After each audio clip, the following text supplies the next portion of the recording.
Bonsoir et bienvenue dans l'Africa Newsroom. À la une de l'actualité ce soir, climat politique tendu en Guinée, au moins un mort selon les organisateurs suite à la marche avortée de l'opposition à Conakry le 30 octobre. La police, elle, indique 2 corps découverts à Bambeto, lieu de cette manifestation non autorisée. Comment expliquer ces cycles de violence qui accompagnent chaque manifestation en Guinée?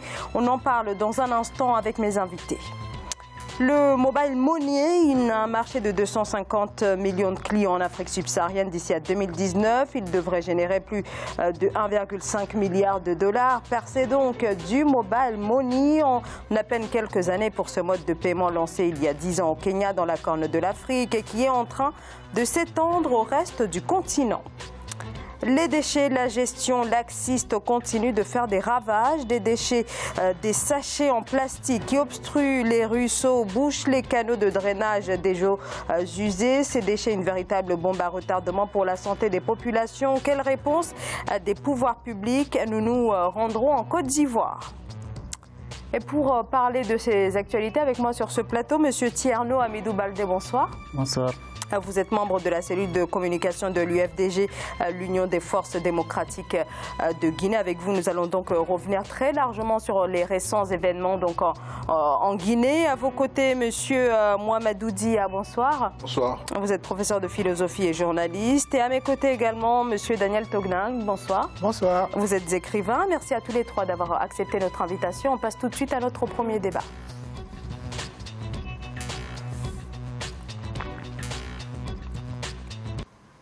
De violents affrontements entre forces de l'ordre et militants de l'opposition en Guinée ont fait au moins un mort et 15 blessés ce 30 octobre à Bambeto, dans la banlieue de Conakry. C'était lors d'une manifestation de l'opposition pour dénoncer les conditions d'installation des conseils communaux. L'un des blessés est un enfant de 11 ans, actuellement dans un état très critique. Des événements dramatiques qui montrent la tension politique et sociale toujours persistante en Guinée où l'opposition se dit victime des agissements du pouvoir en place. Mariama Dramé.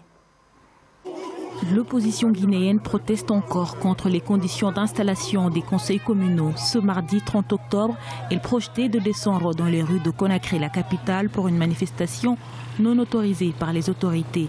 Mais c'était sans compter sur les forces de l'ordre qui ont investi les alentours du domicile de son leader. Aujourd'hui, je me suis réveillé avec tout le quartier complètement investi par les forces de l'ordre lourdement armées, interdisant toute sortie et tout entrée à mon domicile.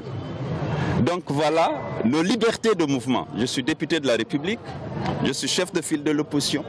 Ma liberté de mouvement est complètement bridée aujourd'hui. Je n'ai pas le droit de sortir. Les manifestations sont autorisées par la Constitution de la République. Mais Alpha, il s'en fout de la Constitution.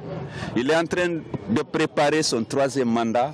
Et il a dit, c'est pas par le dialogue, c'est pas par les accords qu'il va y arriver, c'est par la force. Les manifestations antigouvernementales devenues fréquentes dans le pays ont coûté la vie à au moins 18 personnes de plus. Elles paralysent les commerces et les activités quotidiennes des populations. C'est vraiment déplorable parce que ça fait pratiquement combien de temps aujourd'hui ces villes mortes, demain c'est la marche, les enfants ne vont pas à l'école et les activités sont vraiment en baisse. Et avec ça, les institutions ne sont pas sûres et ils ne sont même pas rassurés d'investir en Guinée. Là, par exemple, moi j'ai été en ville hier et aujourd'hui encore je suis passée.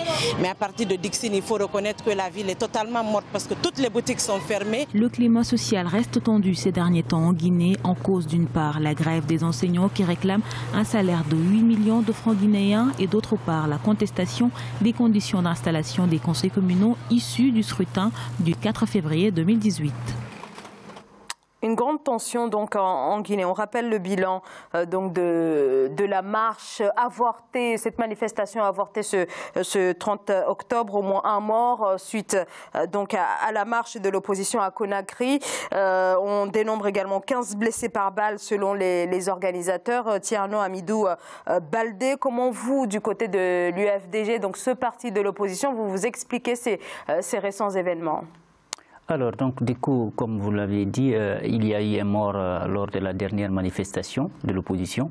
Et il faut rappeler que c'est la 98e victime. Ce n'est pas un premier cas, donc Alors, 98e victime depuis l'arrivée au pouvoir du président Alpha Condé en 2010. Et il faut le savoir, la seule cause, notamment, c'est des manifestations pour l'organisation des élections libres et transparentes. Et très malheureusement, M. Alpha Condé, depuis son arrivée jusqu'à présent, il n'a ni respecté le délai d'organisation des élections prévues dans la Constitution, c'est-à-dire la durée est de 5 ans pour les élus locaux, et renforcé au niveau notamment de la loi électorale. Ce qui veut dire à chaque fois, c'est l'opposition qui amène le pouvoir à respecter la loi par l'organisation des manifestations et des manifestations souvent réprimées et beaucoup de blessés, des centaines de blessés, des jeunes qui sont handicapés, 98 personnes qui sont tuées à Conakry et jusqu'à présent la communication de l'État c'est toujours dire qu'on a ramassé 2 corps sans vie, mais pour l'État il n'est pas responsable. Et on arrive à des fois même à accuser l'opposition, dire que l'opposition tire sur ses propres manifestants pour accuser le pouvoir. Donc 98 victimes, jamais il y a eu une enquête, donc 0 enquête, à plus forte raison dire qu'un policier a été sanctionné ou muté, jamais. Donc nous sommes dans ce statu quo aujourd'hui. En effet, M. Alpha Condé va instaurer en Guinée ce qu'on appelle un parti-État. Dire qu'il va gouverner la Guinée en violation de la Constitution et qu'il n'y aura pas, notamment même une manifestation pacifique pour réclamer nos droits, réclamer l'organisation des élections législatives, réclamer des élections présidentielles. Aujourd'hui, il n'y a aucune autorisation qui est acceptée. Et pourtant, c'est constitutionnel. Le droit de manifester étant constitutionnel, normalement, l'autorité a pour devoir simplement d'encadrer les manifestants et accepter les manifestations. Mais malheureusement, en Guinée, aujourd'hui, l'État a fait en sorte que la Constitution, elle est en dessous notamment de l'autorité publique. Et l'autorité publique veut dire simplement que vous n'avez pas le droit de manifester. Ça fait 6 mois aujourd'hui en Guinée que l'opposition est interdite de toute manifestation. C'est l'ensemble du territoire national. Alors effectivement, cette nouvelle manifestation du 30 octobre n'avait pas été autorisée par les autorités, des interdictions répétées. Vous venez de le dire, Thierno Hamidou Baldé. Cela pose directement la question de savoir si le droit de manifester existe encore en Guinée, Mamadou Dia. Effectivement, il faut se poser la question, mais je pense que dans tous nos pays, aussi bien au Sénégal, que dans les autres pays de l'Afrique de l'Ouest et même dans toute l'Afrique, et dans un pays qui se dit démocratique, le droit de manifester doit être la règle. L'exception, c'est l'interdiction. Et il faudrait que ça soit vraiment justifié pour telle ou telle raison. Mais de manière systématique, refuser à l'opposition de manifester, ce n'est pas démocratique, ce n'est pas acceptable, et ça ne peut pas l'être non plus en Guinée. Bon, la Guinée est quand même un pays assez singulier, qui est coutumière de ces genres d'exactions depuis très longtemps. Et malheureusement, la communauté internationale laisse faire, ou en tout cas, elle est souvent sapeur-pompier, elle n'arrive qu'à la fin, alors que le mal est déjà fait. Tout le monde sait que la Guinée doit aller vers des élections législatives d'abord et présidentielles en 2020. On va en parler dans un instant. Donc c'est maintenant qu'il faut agir. Daniel Togning. Oui, que ce soit la Guinée ou dans un tout autre pays africain, il y a un problème, une préoccupation qui pose un problème. Alors, on a l'impression que l'Afrique en général a un problème de liberté pour la liberté, un problème de démocratie. Comment constamment peut-on refuser à l'opposition la libre parole, interdit de parler, interdit de manifester, et en même temps ne pas écouter, parce que l'opposition porte la voix de ceux qui ne sont pas écoutés par le pouvoir, et dire que le pouvoir est universel en quelque sorte, et ne pas entendre. Ça, c'est un problème, à mon avis, qu'il faut revoir. Ce n'est pas une mince affaire, c'est un gros problème. Liberté et démocratie. Alors, à l'occidental, oui. À l'africain, dans la perception africaine, il y a un conflit de perception. Alors, je voudrais rappeler simplement, ce n'est pas simplement le fait qu'on est opposant, qu'on est interdit de manifester en Guinée. Les forces sociales, c'est-à-dire la société civile, est interdite de manifester en Guinée. Et les syndicats aussi, la liberté syndicale, elle est menacée. On rappelle effectivement qu'il y a une grève actuellement. Et les syndicats aussi, elles aussi aujourd'hui, il y a beaucoup de syndicats qui ont été soit suspendus de leurs fonctions, les salaires sont suspendus aussi, et ils sont menacés, et le Premier ministre même dit que voilà, si le syndicalisme n'arrête pas la grève, soit disant qu'il va utiliser la force, notamment pour l'obliger à arrêter la grève. Donc aujourd'hui, la Guinée, quand même, c'est un pays où il y a eu un espoir en 2010, l'arrivée d'un homme qu'on considère qui est venu de la France, qui pourrait apporter un état de droit. Très malheureusement, jusqu'à présent, c'est-à-dire que la transition devrait finir par l'installation et la mise en place de toutes les institutions prévues dans la Constitution. Jusqu'à présent, ni était le combat de l'opposition. Aujourd'hui, même les élections législatives n'allaient pas être organisées parce qu'il a fallu à Alpha Condé 3 ans de gouvernance sans des députés pour que l'opposition puisse manifester, revendiquer au prix de plusieurs blessés et de morts afin qu'il y ait des élections. Aujourd'hui, pardon, je ne veux pas vous couper. Alors, vous avez évoqué ce bilan depuis 2010, 98 morts dans le cadre de ces manifestations. Vous, du côté de l'opposition, quel mot d'ordre vous comptez donner à votre mouvement, à votre revendication? Est-ce que vous comptez poursuivre la mobilisation ou bien vous dire que finalement, tout à l'heure, je l'ai dit, il y a quand même un enfant de 11 ans qui a été blessé le 30 octobre. Donc, vous, du côté de l'opposition, comment vous voulez composer avec ce climat politique extrêmement tendu et la répression donc, de ces manifestations? En effet, aujourd'hui, la répression elle est utilisée pour décourager toutes les personnes qui veulent contester le modèle de gouvernance proposé par Alpha Condé et son administration. À 98 personnes et qu'il n'y ait jamais eu notamment une enquête, on voudrait dire aux gens simplement que vous manifestez la liberté de tuer, elle est devenue universelle en Guinée et qu'il faut arrêter de manifester. Et en Guinée, très malheureusement, il n'y a aucune institution qui parle. N'eût été notamment l'opposition qui manifeste, il n'y aurait eu aucun point, c'est-à-dire une organisation des élections n'aurait jamais eu lieu sous Alpha Condé. Parce que toutes les institutions sont des institutions sous ordre. La corruption, l'achat même des leaders politiques, la justice qui n'est pas un moyen de recours, la justice ne s'autosaisit pas. Et quand on saisit la justice pour des dossiers notamment de meurtre de manifestants, on classe le dossier, il n'y a jamais d'avancée. Mais si on arrête un manifestant, et lui directement il est emprisonné, il est poursuivi, il est condamné 2 jours, 3 jours après. Donc ça c'est très rapide. Mais quand il s'agit notamment de faire la lumière sur les tueries, il n'y a jamais eu notamment d'enquête. Nous sommes déterminés. En effet, donc le peuple vous de Guinée, comptez poursuivre la mobilisation? En effet, laisser la mobilisation, c'est permettre à M. Alpha Condé aujourd'hui la tentative du 3e mandat. Parce que cette volonté de répression, de violation des libertés publiques vise simplement à instaurer un climat de méfiance, un climat notamment de peur, pour qu'aucun Guinéen ne se lève pour empêcher Alpha Condé d'aller vers un 3e mandat. Pourtant qu'il manifeste, même s'il ne le dit pas, il pose tous les jours des actes ou des propos tendant notamment à arriver à cela. Nous, donc, du coup, au sein de l'opposition, on est déterminé, par exemple, au niveau du contentieux électoral des élections communales. Depuis février, c'est seulement en Guinée. Jusqu'à présent, on n'a pas fini des élections communales organisées, ça fait plus de 8 mois. Jusqu'à présent, le contentieux électoral existe parce qu'il y a un pouvoir qui a fraudé les élections. L'opposition a des preuves avec des PV signés de tous les accessoires des bureaux de vote où nous avons gagné. Et à la centralisation, c'est un magistrat qui annule les PV. Nous avons dit, comme on a des PV, il y a des PV qui sont adressés à la CENI, il y a un autre PV adressé à l'administration. Si le magistrat dit que j'annule le PV parce que je n'ai pas bien vu les écritures, nous on dit, amenez les autres qui ont les PV, comparons-les. Ils ont complètement refusé cela. L'opposition guinéenne est plutôt dans un positionnement assez délicat. Est-ce que oui ou non, il faut continuer la mobilisation, sachant que chaque manifestation est suivie d'une violence qui, là, on rappelle encore ce bilan à mort dans le cadre de cette manifestation du 30 octobre? Mais moi, je crois que l'opposition n'a pas le choix, ça c'est d'un. De deux, il faudrait que la communauté internationale, disons, vraiment s'implique en Guinée. Parce que ça fait très longtemps qu'on laisse faire une sorte d'autoritarisme qui s'enracine et l'état de droit qui n'avance pas. Ça, c'est des réalités.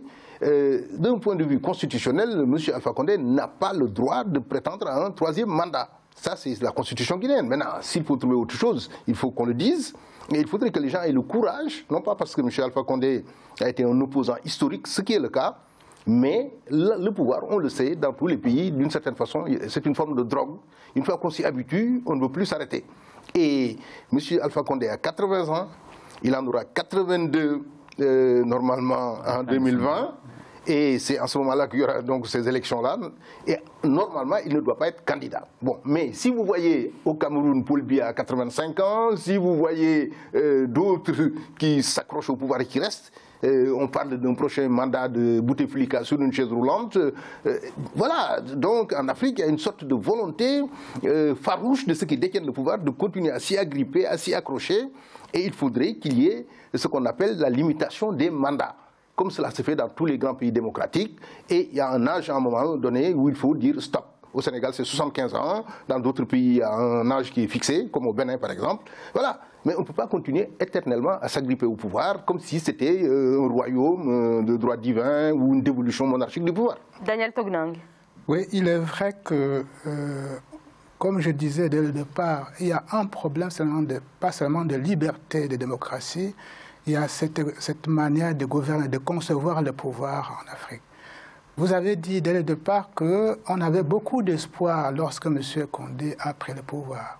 C'est le cas pour M. Paul Biya au Cameroun, c'est le cas pour bien d'autres qui sont encore aujourd'hui au pouvoir. Le processus même électoral est, comme vous le dites, s'aborder parce qu'on essaie de tricher, on ne valide pas ce qui sort des urnes, parce que le scrutin, c'est pour bien examiner la volonté du peuple.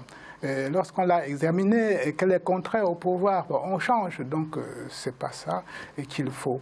Le peuple est exaspéré, comme c'est le cas en Guinée, quand on n'est pas content, c'est la révolution, c'est la manifestation, qu'elle soit autorisée ou pas, et on peut entendre que l'opposition guinéenne manifeste contre la volonté du pouvoir. Ça, c'est la défense de la liberté, du droit de dire. Et voilà. Et là, c'est une chose, mais que le pouvoir n'entende pas et que le mette les forces de l'ordre, d'où les morts, ça, c'est un autre problème. On doit questionner ce type de gouvernance, voilà, qui n'écoute pas le peuple, mais qui, au contraire à ce qui s'est passé hier, quand on se battait pour le colonialisme contre l'Europe, mais on disait que c'était des pouvoirs assassins.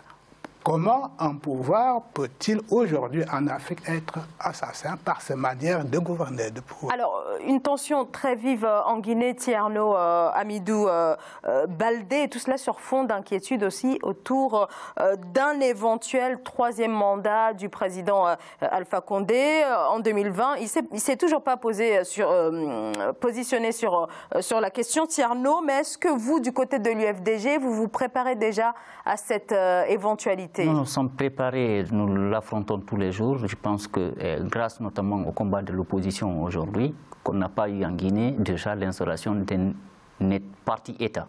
Parce qu'aujourd'hui, l'État, c'est-à-dire que l'opposition n'est pas en face d'elle, c'est-à-dire le parti au pouvoir, mais c'est plutôt l'État et toutes les institutions de la République qui sont contre l'opposition en Guinée. C'est exactement le cas. Donc nous sommes avec la population, parce que la population a désavoué une gouvernance qui est très médiocre, des gouvernances économiques qui est nulle, c'est-à-dire qu'il n'y a pas de création d'emplois en Guinée, les jeunes sont au chômage, les jeunes sont victimes notamment d'aller vers l'immigration clandestine parce qu'ils n'ont plus d'espoir dans le pays, des violations des droits de l'homme, des tueries sans enquête, et il n'y a aucun espoir notamment de trouver un emploi et de rester en Guinée, donc les gens sont dans l'immigration.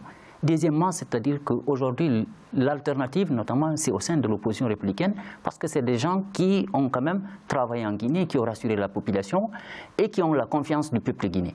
On vote, on est parti aux élections communales. Les élections communales ont confirmé les élections législatives et les élections présidentielles que le peuple de Guinée est derrière, notamment l'opposition républicaine. Alors nous sommes déterminés, notamment, d'affronter M. Alpha Condé, comme le dit le chef de file de l'opposition. Ce n'est pas parce qu'on a tiré sur son véhicule qu'il va s'arrêter là.